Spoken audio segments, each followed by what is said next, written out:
Part of my job as host and MC is to provide unbelievable insights, but the bigger part is to actually keep us on time. And so what I will do is I will begin this panel as we've heard from both Severe and from Michael, the importance of FDI in growing Vietnam's economy. And so while I can't say I knew exactly what they were going to say, the fact that we have an FDI panel right after them, I think is very fortunate. So we've got senior executives from Intel, from Lego, and from Heineken to share what Vietnam means to them in terms of their company, what their plans are for Vietnam in the future, kind of what brought them here. So with that, I'm going to start with Ace. So Intel was one of the early tech manufacturers to enter Vietnam in a really meaningful way. When did Intel enter Vietnam? How has the experience been? Any surprises, or I guess you should say how many surprises along the way? Thanks, Eric. Thanks for having me here today. I really appreciate it. I'm Ace Wilson. I'm the Chief Financial Officer for Intel Products Vietnam. Excited to be on this panel. I'm a big fan of Alex's products, and my kids are a big fan of Fraven's products. So very excited to be here. So answer your question. We started our relationship with Vietnam. Intel started a relationship with Vietnam.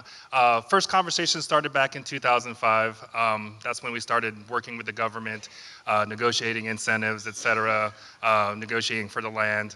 We actually started breaking ground here in Vietnam up in District 9 in the High Tech Park in 2006. And we started our first production in 2009. So we celebrated our 15-year anniversary of operating in the country last year, so big celebration. Not as big as it could have been with the pandemic, but we still had some fun. Let's see. From a challenges perspective, I think we've really enjoyed the relationship with Vietnam from a partnership perspective. I think we've grown with the country. We've actually partnered quite a bit, right? We've done something we called electronic data interchange, where we have real-time ins and outs from our factory, real-time connections with the customs department, right? So that's something we developed in partnership with the government, something we're very proud of, and something we're looking to proliferate to other companies. So our partnership has been really strong. One of the concerns when we first entered the country was around labor, right? So we've talked a lot about labor, early on in this conference. So back in 2006, the labor conditions here weren't as favorable as they are today. So, we leveraged a lot of expats, kind of like myself, to really bolster and bring up the factory.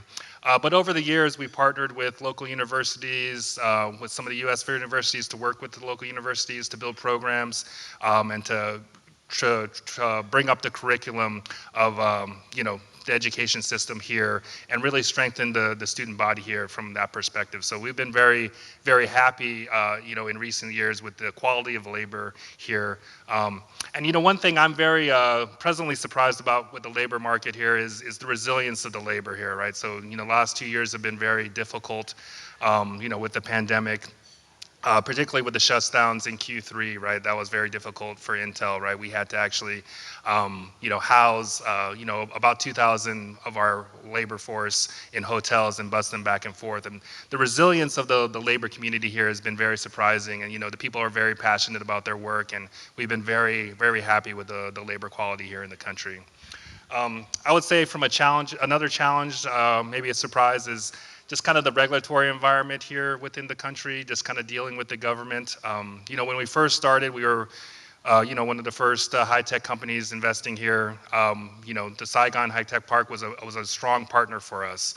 They really served as a one-stop shop for permitting, approvals, being our interface to the government, and that served Intel well. It helped us to, ramp up quickly.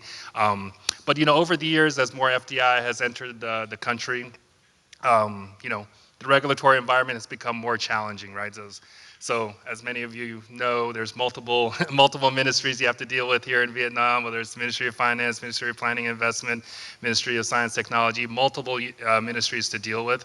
And there's really no single decision-making body, so that's been a struggle for Intel in operating here, from an ease of doing business perspective. So that's something we continue to try to push with the government is, hey, how do we make sure decisions are happening quickly, and how do we create a one-stop shop for investment? I don't remember actually asking about challenges. So we're going to transition to Alex. So it's interesting. So when we talk about FDI, most people, the assumption, usually accurately, is it's about exporting. It's about building a factory, getting labor, and then sending it someplace else. Your business, which is a huge business, is really focused on the domestic consumption. So just maybe give the audience an idea of the focus of Heineken within Vietnam and how big it is relative to the other businesses, and I'll give you the slide, in the world. And how important is Vietnam to Heineken? Yeah, thanks Eric, and thanks everyone for having me on this panel. So Heineken's adventure in Vietnam started 31 years ago. We started in 1991, and it's been a constant history of growth. Actually, ironically, only last year when we celebrated our 30th anniversary was a year that we did not grow for the obvious reasons, but it's been from the humble beginnings of one brewery in the rice fields in Hoc Mon, which is now downtown District 12. We now operate 6 breweries. We are a joint venture with Satswa. We have a wide portfolio of brands, 3,500 direct employees, and we are a top business at Heineken now, a top 3 business. So, and many people ask me like, okay, so how much is export? Well, it's very, very small. So this is all these breweries and expansions that we have been doing is for the domestic market. We are also a sizable company in Vietnam now, top 5 taxpayer. Pre-COVID contributed almost 1% to the GDP in Vietnam. In our value chain, approximately 200,000 employees. So it's a very sizable business, and we remain incredibly excited about our opportunities in Vietnam. I think we've heard all this morning about how the stars still seem to align for Vietnam. So we see the same things, relatively low GDP per capita with significant head growth, young population, increased urbanization. So it's still below 40%, will go to 50 in the next decades. Middle class, around 37 million people will enter the consumption class in the next decade. So it is quite an interesting market. Also from a beer perspective. So this is one of the few markets in the world where beer has about 95% of alcohol. So if people drink alcohol, they will grab a beer. They put ice in it, which would stress out any traditional brewmaster. Will give him a heart attack, but that's how we enjoy the beer here with a big rock of ice. It actually inspired us to develop Heineken Silver, which is the first different recipe Heineken in the world that the family ever allowed, which is not a functional Heineken Light or 0.0. That is now being rolled out to 30 plus markets in the world. So when you find a Heineken Silver somewhere in the world, this is born in Vietnam and now raised by the world.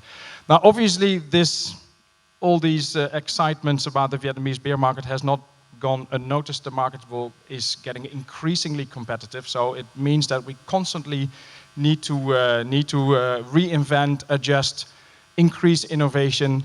Digitalization is a very big topic. We really started to double down on digitizing our route to consumers only 2 years ago, and we're now well above 50% in revenues going through our digital platforms, capturing all that data. We've built a massive digital and technology team. So all of this goes mind-blowingly fast. I think that if there's one word for Vietnam, it is also about speed, this incredible, inspiring can-do mentality. I actually recently had one of our knee expats coming to my office with bewildered and exhausted eyes and said, "Alex, when does this stop? Where's the break?" And I said, "Well, my friend, get used to it. There is no break in Vietnam. This is the fast pace lane going forward, driven by a very resilient and eager workforce." So, yeah, the first 31 years have been good, and we remain excited for the next. And maybe you said it, I missed, but how big, within Heineken, this is your number what market is Vietnam? I mean, there's different angles. So our peers are Mexico and Brazil. So we're among the big guys. So we're by far the biggest in Asia. So 1, 2, or 3 in the world. Yeah. Which I think surprises a lot of people. Yeah, a lot of people think, that's still the thing. A lot of people see Vietnam as a nice tourist destination, go backpacking, maybe 30 million Vietnamese, how big is that economy? So I think it is a largely underestimated market here, and thanks all for being here and getting a piece of the excitement. But it is, for Heineken, it is a very loud and clear success story. What's interesting is your comment, it gets to Michael's comment earlier about that smile curve, where not only are you doing the manufacturing here, but you're doing the value add of the marketing, of the digitalization, so you're kind of doing all of that within Vietnam.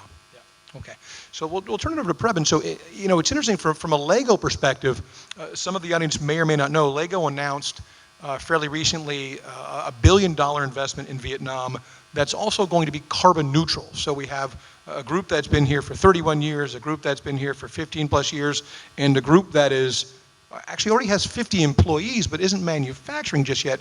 So maybe share with the group why Lego chose Vietnam, why Lego chose Vietnam to be its first ever carbon neutral factory, and then maybe spend a minute or two on the manufacturing aspect, because when we talked about it, I had a different assumption. Thanks, Eric, and thanks for inviting me as well. I'm actually happy here to talk a little bit about our reasons for going to Vietnam and our investment in that. And first, to understand that a little bit, I think I would just explain you a little bit about what is the Lego Group about, and what is our supply chain, and why are we actually dealing with what we are. And first of all, the little misunderstanding Eric was talking to here a little bit, and now I have to take a little bit care here but with Ace as well. And even though I have to say I'm a big fan of Intel, actually I just told him 20 years ago I visited an Intel factory. My engineering degree is actually in electronics, so you can see I need his autographs when we are finished here and that. But what I'm going to say here is actually that the Lego brick is actually an equal high-tech component here. The reason for that is really not that it's just some kind of plastic, it's fairly small and all of that, but it's really the clutch power. It needs to be manufactured with such a high precision, such a high speed, and such an accuracy, which is 10 times lesser than the width of a hair of a human being. And that's simply the clutch power that a 3-year-old need to be able to put it together and take it apart again without any, so to say, difficulties, and it should not fall apart if you're playing a bit with it. So therefore, it is really a high-tech factory we are building, and our molding halls really takes a lot of high-skilled people, which we really would like, of course, to attract and retain for years and many years, and happily have a party for the 25 years anniversary. That is what we have succeeded with in our oil factories. That is what we are going for here as well. And when we in Lego, we have 5 factories today. They are not small, they're actually huge, at least for us. They are all around. The smallest one is 150,000 square meters, biggest one is 300,000 square meters, and we are copying it here in Vietnam. So we are doing the first phase, 150,000 square meters. We have already started test piling. Official groundbreaking is 3rd of November, and grand opening of the factory is planned for June 24. And despite that everyone, when I arrived in Vietnam a year ago, told me you will never ever do that. You will for sure be late with the permitting, with your ISE or ESC, construction permits and all that. I can still sit here and say we're actually ahead of our schedule at the moment. It's also important for us. We have a lot of pressure on us due to the last 15 years of high growth in the Lego Group. We really need the output. And then a little bit to understand why Vietnam here, because here we are very different compared to many of our competitors, and I'm sure to also a lot of the companies you normally talk to and know of, and that is that when we build factories, we would like them to last for generation. We do not go into a country just because there's a cheap labor cost or something. We would like to build a factory in a high quality which is maintainable and can be here for 50, 100 years, 150 years, and that we do not move to Bangladesh when it gets more expensive here in Vietnam, which we all know it will do. So you could say that's one of the core things we believe in Lego. We work a lot with the community around the factory, so we have a huge community program with schools. We do a lot of involvement with primary, secondary schools, with universities and that, and it's not something we are just planning or doing here in Vietnam. That is as we work. So we do that in all our countries we are as well. At the same time, we care a lot about the workers at our factories, and not just the management team or something like that. No, we actually care more about the shop floor workers here. So we care very much about that they have a stable life, they have a house that they can live in or an apartment. So we care a lot about here in Vietnam about the social housing concept. We care a lot about the school system, And of course, we are well aware about the little issue in Vietnam here. When you move from one province to another, it can take some years before you get your paperwork done, and therefore your kids cannot go into school. So you can imagine when I have discussions with the authorities, I talk a lot about schooling and paperwork for workers and social housing and things like that. So these things, and I'm talking to that because that's important for us. So I'm trying to convey the message. For us, it's not about the cheap labor as it is like at the moment. We know it will be more expensive in 5 or 10 years, and that we are here for the long run. And then we need to be close to our, so to say, customers. And our customers are in Southeast Asia. So the factory is here. And then Vietnam, you can see the keynote speaker here mention all, so to say, of course, we also know that we have selected because of that. And then we look at the stability of the government as well. And then the hand in hand with our green perspective, sustainability. When we are here for generation and we have our products for kids, we would also like that there are new kids coming along the way, so we cannot pollute the world. So it's important to select a country where the government also believe in that. And it's also good to select a government where you can really make a change. So if you made a factory in Denmark or some other European or other country where there's actually worked with sustainability for many, many years, we cannot do a big difference. But in Vietnam, we can do a big difference. And I must say, it has surprised me and us in the Lego Group about the attention it has given when we announced that it will be carbon neutral. The 1 billion US, okay, that always gives a bit of attention, but that is, so to say, disappearing after some weeks or months. But the carbon neutrality and zero carbon strategy and all that what we have, that is still a hot topic around this. So let me follow up on that. Have other companies reached out to you or other, kind of senior management about how you're doing it? Is it achievable? Because we've talked about this. And then has that spurred on other potential investors to follow the same footprint? Yes, definitely. There has been actually a quite high number of our companies reaching out to us and also to me and ask how have you actually made that happen here? Because what about the PP8 here in Vietnam? It's delayed for 3 years. Are you building on that one? What about the DPPA scheme? Or how are you guys doing that? And you have some rooftop space for solar, but that cannot bring all your energy to the factory. So we have a different solution for this. So we are actually fairly open to discuss that with other companies, and would also like to help. It's maybe clear we have a little bit of advantage because it seems like we're a little bit of a first mover in Vietnam doing that, and sometimes it's easier to be the first. Of course, we also have some initial problems with it, and I can say here in the room here that it's not the difficulties we are facing with it. It's not technical difficulties. It's the framework. It's the, so to say, the paperwork around it and all that. The technical things, that's fairly easy and well known about it.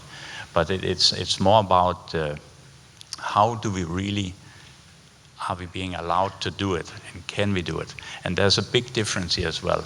Normally what I say is that we do it a bit for a pure heart. In that sense, we don't want to earn money from our carbon neutrality. We don't want to earn money from our solar panels. And we would actually like to pay them ourselves. We are not looking for a big rebate from the governments or any other help or super tax incentives or something like that. No, we honestly just want to be carbon neutral. We make our business of reaching more kids around the world to give them that unique play opportunity of Lego. And we don't make our earnings from doing solar panels or being carbon neutral or something like that. It's something we do because we believe in the future and we believe in the power of the kids in it. And that is something, when I speak to the people in Hanoi or in the province, and that it takes a hard time for them to get at the moment, because they're used to face companies that, yes, we would like to save the world, but we would like to make an earning when we are doing it. So there's a difference here. All right, well, I'm sure you guys will still do okay. So Ace, Vietnam, as we know, has continued to shift from low value-added garment, shoes, to technology, to electronics. Does this help Intel? Kind of, you've been doing, the factory for 15 years. Does it help Intel, or does it make it harder in terms of labor? Have you seen trends in terms of, whether it's employee tenure, or is it actually a much larger pool? So how is the kind of shift in exports? We talk at the headline that it's great for Vietnam. For the individual companies, is it better? Good question. Thank you, Eric.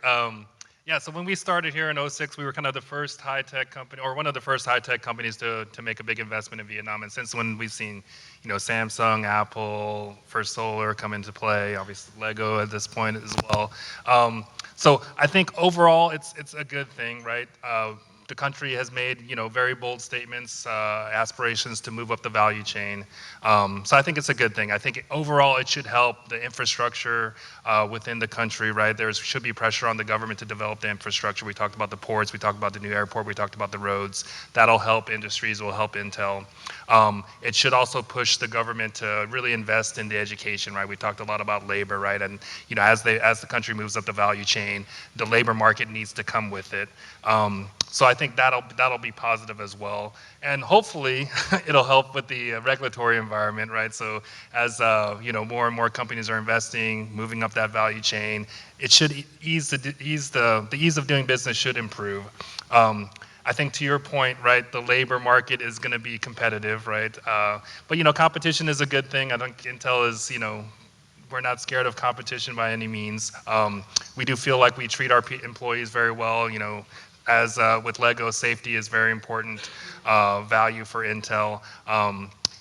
But our turnover is significant, right? We're about 8% turnover, annually. That is lower than the overall market of about 14-15%.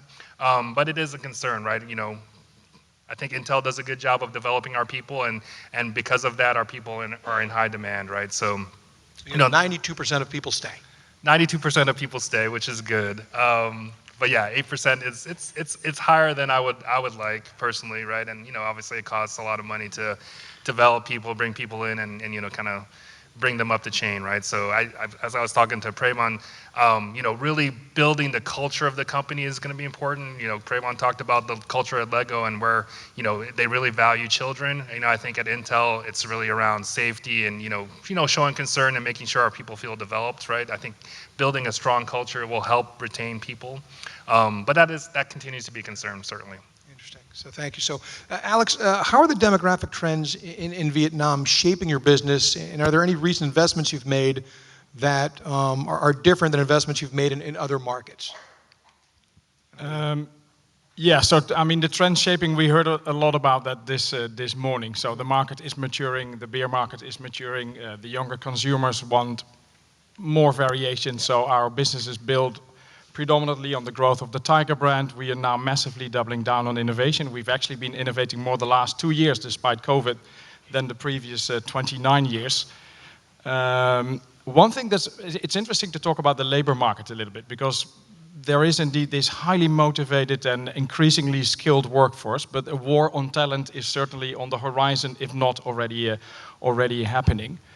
And we also talked a lot about sustainability. Now, if you talk to the new generation that joins companies, for them sustainability is really a qualifier to join a company. So we're proud to have been selected top 3 most sustainable company in Vietnam for the past 6 years. So we're really, like Lego, really intentional about this, not greenwashing or whatever, really doing what is necessary. And to that extent, I'm proud to share some facts about the Vunta Brewery that we opened just 2 weeks ago in presence of the Heineken family and our CEO. I'll give you a few numbers with the sole purpose to inspire and not to be arrogant.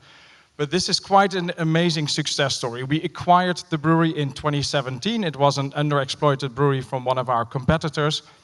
And in the last 6 years, we increased the capacity 36-fold, I think you say, right? 36 times. So again, about the speed and what is possible in this market, it is quite mind-blowing. We can now produce 12 million cans per day in this brewery. We have the fastest lines in Southeast Asia. It is the biggest brewery in Southeast Asia, and we sincerely intended to be the first carbon neutral sizable brewery in Asia. So we go big on that. We have actually a whole microclimate of now 46 companies around this brewery. So the biomass that we use actually in all 6 breweries for heating just comes from across the street. The can manufacturer build a plant just 2 kilometers away from us. The malt is being malted only a 20-minute drive from the brewery. So it becomes a whole small ecosystem to really build a sustainable brewery. So that is the commitment that we truly have. And honestly, the government is very eager to learn from companies like, without a doubt, Lego and also Heineken. But indeed, legislation will have to follow to really make headway on solar, on DPPA. There's still some room to improve for us to meet our ambitious target to be carbon neutral by 2025, which we put in Heineken Vietnam as a target. 2030 is for Heineken globally, and 2040 Heineken globally wants to be carbon neutral in the full value chain. So that is a huge ambition, but in Vietnam we would need a bit more government support on rules and regulations to get there. So I tell you what, so we've got a couple more questions that we kind of planned and prepped, but we've got about 15 minutes left. So what I'd love to do, with your permission, is turn it over to the audience. So if there's any questions that you have for the three gentlemen up here on stage, now is your chance. Otherwise, I keep talking. Okay. Hold on, Chris, just wait one moment.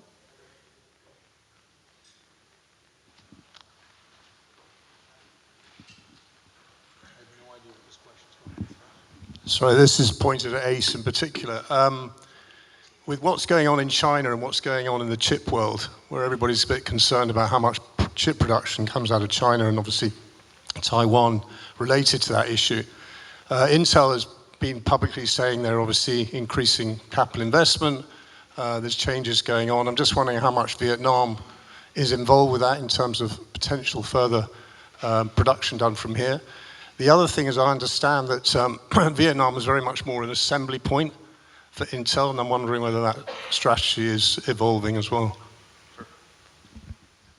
Yep. So yeah, thanks for the question. So for Intel, Vietnam is the single largest assembly test factory for our network, right? So 70% of our products come out of this factory, right? So we have a very big footprint within Vietnam. Now, your first question around China, right? So obviously for Intel, China's activity in the region continues to be a concern, right? I think as we've heard earlier, I think Vietnam has remained relatively neutral from a geopolitical perspective, right? I think the country has good relationships with the U.S. They have good relationships with China. But yeah, I think China's activity, particularly conflicts with Taiwan, become a challenge, right? And become something that, Intel continues to monitor, particularly in this region, right? So, something we continue to monitor. I do think the interests of the U.S., the interests of Japan, the interests of India will kind of pause China from kind of being too active within the region. So, that's my hope. Now, from a future investment in the country perspective, I think there's a little bit of a misnomer, right, in terms of assembly tests, in terms of what Intel does, right? So assembly tests, it's kind of it's viewed as kind of a low cost, or I guess a low quality, or at least lower value add activity, right?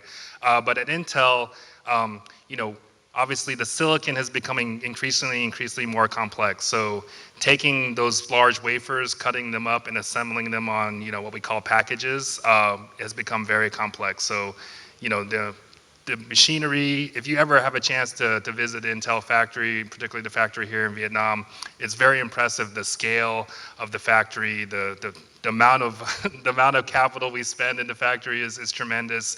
The technology that we use is highly advanced, right? It's not a low skill assembly and test facility. No sewing machines, right? It's very high tech, right? So I think that's maybe a misnomer that folks have about the capability here. In terms of future investments in the country, I can't really comment on our future plans. Obviously, Intel has made a lot of big announcements, right? Germany, Ohio, and the United States. We've made actually some big investments in Malaysia recently as well. Now, I guess what I will say is when we first made the deal with Vietnam, they allocated a large portion of land to Intel. We've used up about 60% of that land with the factory and kind of the office space today. So there are opportunities to I guess increase our footprint. some things we're talking with the government about. I won't go into those at all today, but there is, I think, future opportunity to increase our footprint here in the country. So hopefully that answers your question.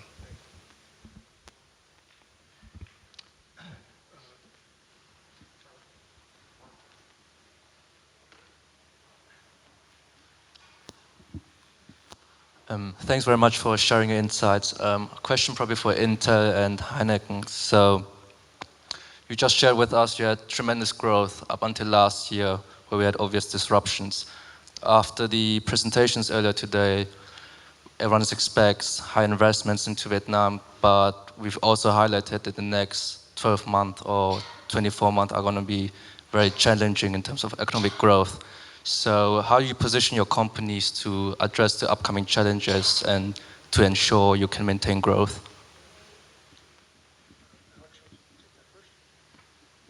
Yeah, so for us, of course, we're in the consumer business, so the Vietnamese market has all the ingredients to continue to grow.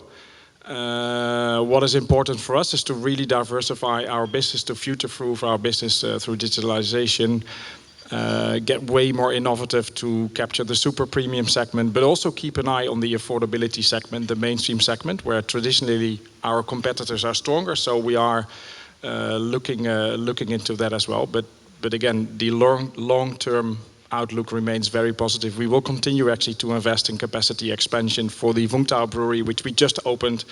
I expect to get signatures from our shareholders to move to the next phase of capacity extension by the end of this year. So we remain committed and positive on the longer-term outlook. Yeah, so definitely challenges, right? So, I think that this year, next year will be challenging from a demand perspective for the things that Intel does. I think our strategy is, I think the one thing I'm not an economist, but I've been through a few recessions, and I think one thing they all have in common is that every recession ends, right? So for Intel, our strategy is just to be ready for that ending, right? We continue, as we spoke about earlier, we continue to invest in our capacity. We're building factories. Kind of the long pole in the tent for us is building the factory out. That takes, 2 to 3 years. But what we can do is build those factories out, and then when demand starts hitting and we're starting to see the demand picture improve, we can tool up those factories. So for us, it's build the footprint, build the capacity, and then we can put the equipment in to make those products when that demand does pick up. So, I think we're still bullish long term, right? I think, there is definitely a decline in demand this year, next year, but long term, Intel is still bullish. I think the demands for data will continue to increase over time, right? Things are getting smarter and smarter. So, Intel's strategy is that, hey, the semiconductor industry long term will still be, vibrant and very much needed. So let's build a capacity to support that demand when it does come. And I can maybe add here that we have bought our land that's 44 hectares. We are building 150,000 square meters, but in 44 hectares we have space for 300,000 square meters. So we have the plans for the phase 2 as well. So we are ready. Okay, we have time for one last question. Okay, over there. Excuse me.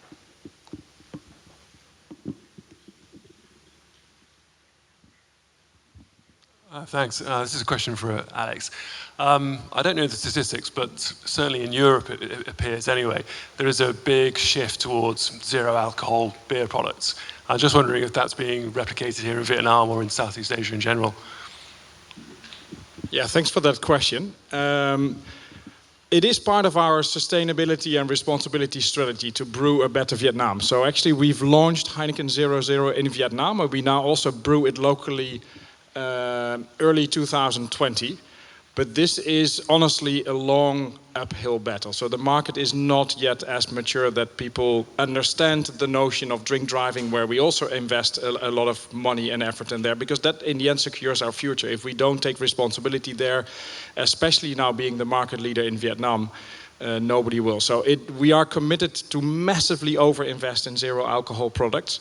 Heineken Silver is also a lower alcohol product, so we spend a lot of effort on responsible consumption, but Vietnam has a long way to go. Some other Asian markets are ahead, but Vietnam will get there, and we're committed to drive that. Actually, we do have room for one more question if there is one. Okay. Well, all right. Ismail, hold on.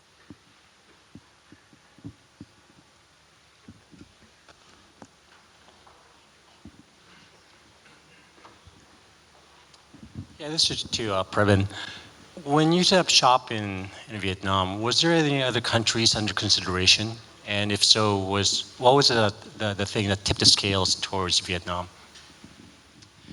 Yes, when we selected Vietnam, we have been working on that for a couple of years and really done a lot of thorough analysis on it. And as I mentioned, we needed a factory in Southeast Asia. We have a big factory in China, so now we need one in Southeast Asia because the factory in China can only keep up with the growth in China. So we need one to supply the rest of Southeast Asia. So yes, we looked at Indonesia, we looked at Thailand, Malaysia. We also looked at a few other countries, but fairly quickly it was down to 3-4 countries, so to say. And there for us, it came across that Vietnam was, so to say, the perfect fit for us. For us, it was driving it a lot was, of course, the things what you heard here as the keynote speaker, as well, which is common for a lot of companies. But on top of that, it's also very much about our values, and we could see, and also by the fairly new Prime Minister Thin, and also the way he is driving the country and his speech at the COP26, and so that was a very powerful message for us, and we also had so to say one-to-one discussions with them as well about what does that mean, and also what Alex alluded to, that we could definitely get a bit of help from the government in terms of the framework around carbon neutrality and things like that. So what really made the difference at the end for us was really that we felt that we shared some of the values where the ambitions of the government in Hanoi, what they have for the country and that was fitting very well into our plans. But for sure, we also looked at some of the neighboring countries here. Well, thank you very much for the questions, Alex, Preben, and Ace. Thank you so much for your insights. Really appreciate you being here, and we hope you stay for the rest of the conference. So thank you so much.